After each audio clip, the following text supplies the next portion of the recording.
Hello, friends. The 204th day of the war between Russia and Ukraine continues.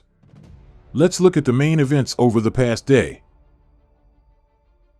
Let's start with the reports of the General Staff of Ukraine, in which he stated the following.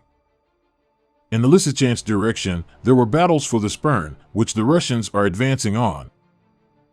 Under Bakhmut, the armed forces of Ukraine repelled attacks in the areas of the settlements of Soledar, Zaitsev, Odradivka, and Vesela Dolina.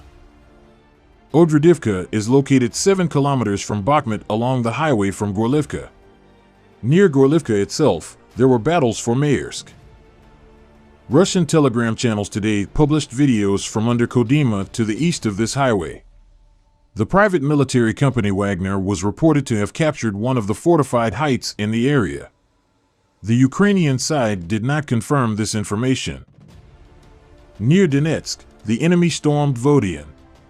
Closer to Volodar is the settlement of Novomykhailivka. In the Kherson region, the counteroffensive of Ukrainian troops in the south and the liberation of settlements is not mentioned in the report. Yesterday, the head of the Kherson Regional Council, Alexander Samolenko, announced on the air of a television marathon.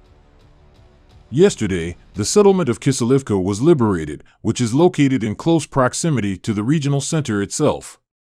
The only settlement that today separates the Ukrainian army and the city of Kherson is the famous Chernobyevka, Samolenko said.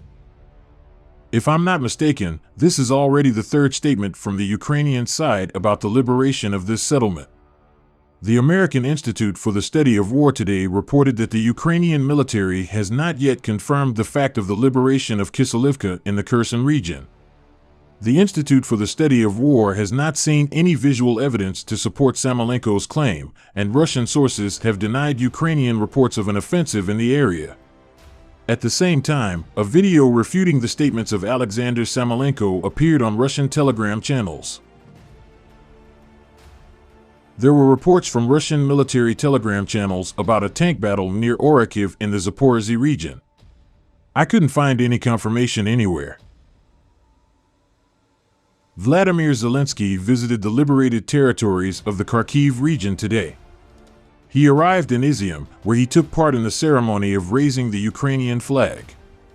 His trip sparked a new wave of aggression on Russian military telegram channels, which were indignant at why the president of Ukraine had not been hit by a missile attack, although Izium is only 20 kilometers from the positions of Russian troops.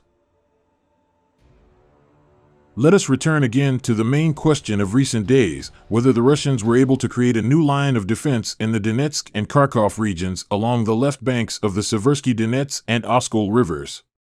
In today's summary of the General Staff of Ukraine, it was said that the Russian army is trying to strengthen its first line of defense in the Donetsk and Zaporizhzhia directions. An advisor to the office of the President of Ukraine, Arestovich, said that the second line of defense is being built in the Luhansk region based on the settlement of Svatov. And the first, let me remind you, is located on the Oskol River in the Kharkov region. In the north, according to telegram channels, fighting continues on the outskirts of the Lyman, a key transport hub on the left bank of the Donets in the Donetsk region. But judging by the video released by the Russians, there is still no fighting in the city itself, and it is still controlled by Russia. As for the Luhansk region, the head of the Luhansk Regional Military Civilian Administration, Gaidai, stated that the Russians had completely left Kreminna and Svatov, and the partisans raised the Ukrainian flag over Kreminna. But today Gaidai said that Russian troops had returned to Kreminna. We returned to Kreminna, tore down the Ukrainian flags. Unfortunately, there will be no surprise factor, as in the Kharkiv region, in the Luhansk region. We must be patient, the Russians are also preparing. Unfortunately, we will not be in Luhansk tomorrow, says Gaidai. Apparently, in response to Gaidai's statements, Russia published a video from Kreminna, where local residents say on camera that nothing has changed in the city in recent days. In the Donetsk region, Russian telegram channels report attempts by the Ukrainian army to launch a counteroffensive in Marinka and Pisky, allegedly unsuccessful. Ukraine does not comment on this topic. Video confirmation of this fact I cannot publish on YouTube. In the Kherson region, according to the press secretary of the Defense Forces South, Natalia Gumenyuk, the slow advance of Ukrainian troops in the south is connected with the landscape of the region, where there are a lot of rivers, canals, and open steppe terrain, as Defense Minister Oleksiy Reznikov had previously stated. Yesterday, a missile attack was launched on Kryvyi Rih. According to official figures, there were 8 strokes, after which the water disappeared, and most importantly, the Ingulets River overflowed its banks. There are a lot of videos on the network with how the river blows the crossings with a rapid current. The blow fell on the Karachun Dam. I note that the increase in the water level in Ingulets may be of military importance. This is confirmed by the advisor to the office of the President of Ukraine, Arestovich. According to him, this was done so that the rising water in the Ingulets River would wash away the Ukrainian crossings that the Ukrainian military are building for an offensive in the Kherson region.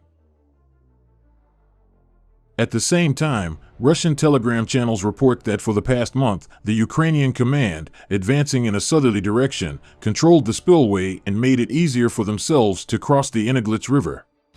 Striking a dam is allegedly the first stage of an offensive operation by the Russian armed forces. That's all for now. I'm waiting for your opinion in the comments. If you liked the video, please like and subscribe to the channel. Thanks.